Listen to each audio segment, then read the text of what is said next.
What is an industrial robot? They are programmable, multifunctional machines designed to automate tasks in manufacturing environments. In essence, they are robotic arms that handle repetitive, dangerous, or extremely precise jobs, freeing human workers from the most tedious or risky tasks. These robots are characterized by their amazing speed, strength, and precision.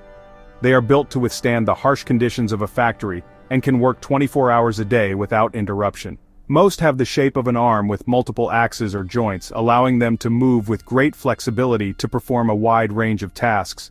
And what are they used for? Their applications are vast. In the automotive industry, they are essential for welding car bodies and painting vehicles. In electronics manufacturing, they are in charge of assembling tiny components with millimeter precision. You also find them in packaging and palletizing tasks, where they stack heavy boxes with perfect efficiency. In short, industrial robots are the backbone of modern automation. They are the force that drives efficiency, quality, and safety in factories around the world, transforming the way goods are produced.